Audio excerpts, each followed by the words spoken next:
मोदी जी आके 2 दिन पहले कहे हैं कि हम बिहार में सस्ता डेटा दे रहे हैं। तो जनसुराज ने, प्रशांत किशोर ने कहा है, भैया हमको सस्ता डेटा नहीं चाहिए, अपना बेटा चाहिए जो गुजरात में जाकर मजदूरी कर रहा है। देखिए मोदी जी को कह रहे हैं कि फैक्ट्री लगेगा गुजरात में, आप लोग अपना अपना बेटा से मोबाइल पर बात कीजिएगा, उसके लिए डेटा दे रहे हैं।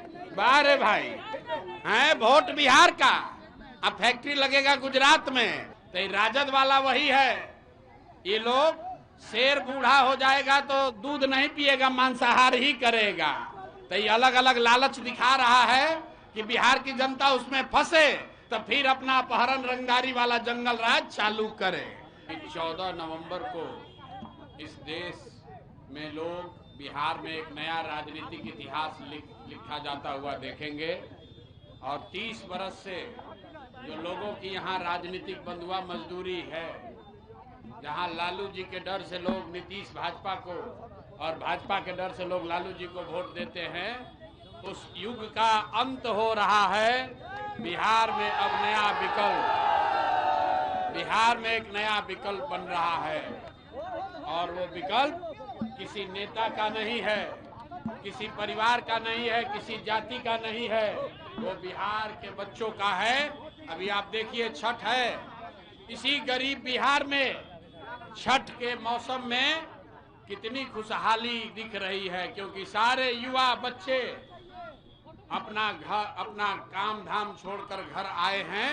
जनसुराज ने एक ही वादा किया है, जनसुराज की सरकार बनेगी, किसी को बाहर रोजी रोटी नहीं जाना पड़ेगा। और कुछ हो या न हो, और कुछ हो या न हो, छठ में जो बच्चे घर आए हैं, अगर 14 तारीख को जनसुराज की सरकार बनी तो अब लड़के बाहर नहीं जाएंगे। मोदी जी आके 2 दिन पहले कहे हैं कि हम बिहार में सस्ता डेटा दे रहे हैं।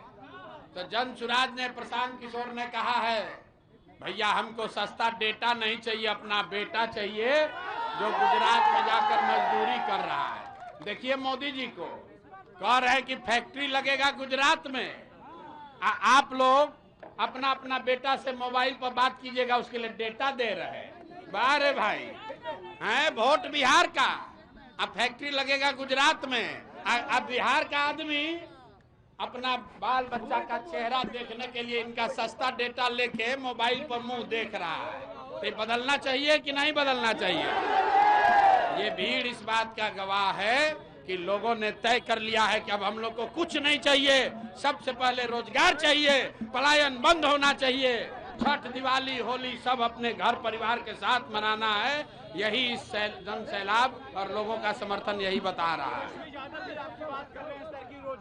रोजगार बिहार में चाहिए, तेजस्वी यादव, सुनिए, तेजस्वी यादव थोड़े दिन में अब कहने वाले हैं कि पूरा बिहार को सोने का लंका बना देंगे। ये आदमी समझता है कि पूरा बिहार का आदमी मूर्ख है। पहले तेजस्वी यादव ने कहा कि सबको 2,500 हजार रुपया देंगे, कोई नहीं विश्वास किया। फिर बोला सब घर में नौकरी देंगे, फिर भी बात नहीं बना। अब कह रहे भैया पेंशन बढ़ा देंगे, सैलरी दे देंगे। अरे भैया कुछ नहीं चाहिए, क्योंकि सबने देखा है कि जब तेजस्वी यादव के माँ बाप की सरकार थी तो बिहार में लोगों को एक ही चीज मिला, अपहरण, रंगदारी, मारपीट, जंगल राज।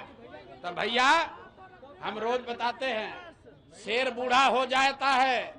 जब शेर बूढ़ा हो जाता है तो शिकार करने के लिए सोना का कंगन लेके बैठता है, सोना का कंगन लेके बैठता है, इस आशा में कि कंगन के लालच में कोई आए तो उसको पकड़ के खाएंगे। तो राजद वाला वही है, ये लोग शेर बूढ़ा हो जाएगा तो दूध नहीं पिएगा, मांसाहार ही करेगा। तो ये अलग अलग लालच दिखा रहा है कि बिहार की जनता उसमें फंसे तो फिर अपना अपहरण रंगदारी वाला जंगल राज चालू करे।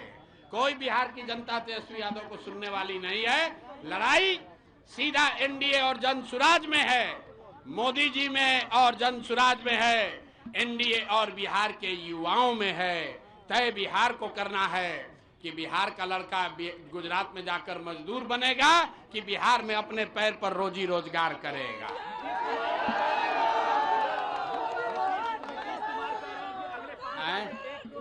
कौन? नीतीश कुमार। ए भाई, नीतीश कुमार पलटू चाचा पर किसी को भरोसा है? किसी को भरोसा है? ये पलटू चाचा 20 वर्ष में 1 लाख नौकरी नहीं दिए, अब कह रहे हैं कि हम 1 करोड़ नौकरी दे देंगे। हम तो ये कह रहे हैं यहाँ जनता के सामने कि बीजेपी में अगर दम है तो खाली घोषणा करे कि अगले 5 वर्ष भी नीतीश कुमार ही मुख्यमंत्री रहेंगे, बिना चुनावे के हम लोग जीत जाएंगे। कोई नहीं चाहता है नीतीश कुमार को। इनको ठिकाने नहीं है कि कहाँ खड़े हैं, क्या बोल रहे हैं। इनका शारीरिक मानसिक तौर पर बीमार हो गए हैं। अब इनको रिटायरमेंट का जरूरत है। अगर अपने रिटायर नहीं हुए तो 15 दिन में जनता रिटायर करके घरे बैठा देगी। चलिए।